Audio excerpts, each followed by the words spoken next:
Hello friends, कैसे हैं आप लोग। मैं आपके लिए एक स्टोरी लेके आई हूँ जिसका नाम है बिना सोचे समझे कभी ना बोले।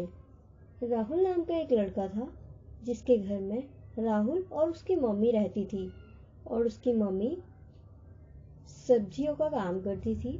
उसकी मम्मी सुबह 4 बजे उठकर मार्केट से सब्जियां लाती थी और फिर बेचती थी।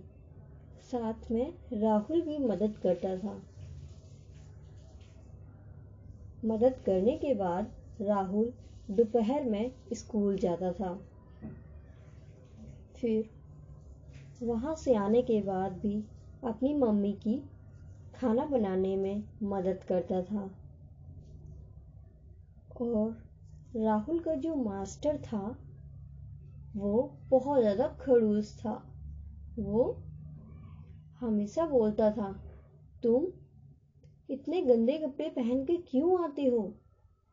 क्या तुम्हारे घर में कपड़े धोने वाला कोई नहीं? और ऊपर से लेट भी आते हो। क्या तुम कहीं काम करते हो?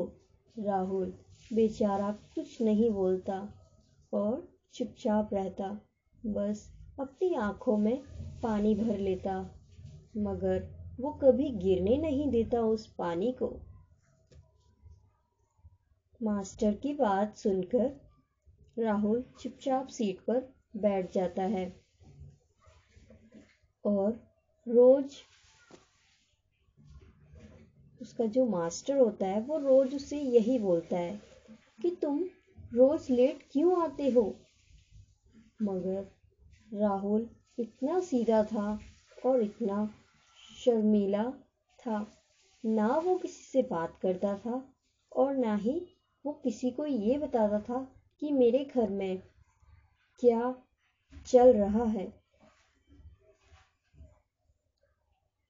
वह डेली आकर अपनी मम्मी की मदद करता और सुबह भी सब्जी लेने जाता साथ में, और वहां से आने के बाद भी घर में भी मदद करता। राहुल बहुत ही मेहनती लड़का था।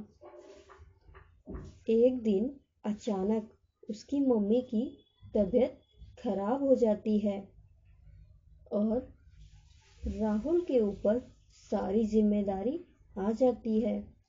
राहुल बहुत परेशान हो जाता है, आखिर कैसे मैं ये सब कर पाऊंगा। सुबह मार्केट जाना, फिर दोपहर में स्कूल जाना और फिर सुबह और शाम का खाना बनाना। माँ ने कहा, बेटा परेशान मत हो, मैं थोड़ा बहुत कर सकती हूँ काम, बस तू मेरी मदद कर देना। राहुल बोला, नहीं, आपको आराम की जरूरत है, डॉक्टर ने बोला है। और राहुल अपनी मम्मी को बेड से नहीं उतरने देता था और सुबह मंडी जाता, फिर वहां से आने के बाद खाना बनाता और दोपहर तक सब्जियां बेचता, फिर स्कूल जाता। अब राहुल जो था वो स्कूल भी नहीं जा पा रहा था। जब तक स्कूल का टाइम होता वो काम में ही व्यस्त रहता था। धीरे धीरे 1 महीना बीत चुका था। राहुल के घर पर मास्टर ने नोटिस भेज दिया, पहले तो तुम गंदे कपड़े पहन के आते थे और लेट भी आते थे, अब तुमने आना ही बंद कर दिया है, मैं तुम्हारा नाम काट रहा हूँ। ये बात राहुल अपनी मम्मी को नहीं बताता, मगर उसकी मम्मी वो कागज देख लेती है और कहती है, बेटा तुम्हारे स्कूल से नोटिस आया है और तुमने मुझे बताया भी नहीं। राहुल ने कहा, मम्मी मैंने सर को बोला था, मगर सर ने कहा तुम हमेशा बहाने मारते हो कि मेरी मम्मी की तबीयत खराब है। फिर एक दिन उसके घर पर उसके फ्रेंड्स आते हैं।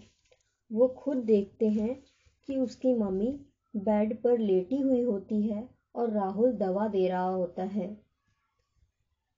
फिर वो बच्चे मास्टर से जाकर कहते हैं, सर, राहुल झूठ नहीं बोल रहा था, वह सच बोल रहा था। उसकी मम्मी सच में बीमार है।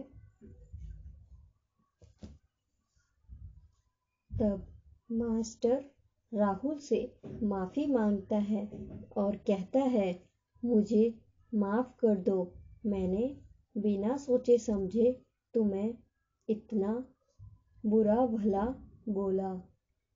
राहुल ने कहा, सर, कोई बात नहीं, आप मेरे टीचर हो। तो फ्रेंड्स, कैसी लगी मेरी स्टोरी मुझे कमेंट्स बॉक्स में ज़रूर बताएं और मेरी स्टोरी को लाइक करें, शेयर करें ज़्यादा से ज़्यादा और सब्सक्राइब करें ताकि मैं कोई भी स्टोरी अपलोड करूं तो वो सीधे आपके पास आए। Thank you. धन्यवाद। सपना माथुर।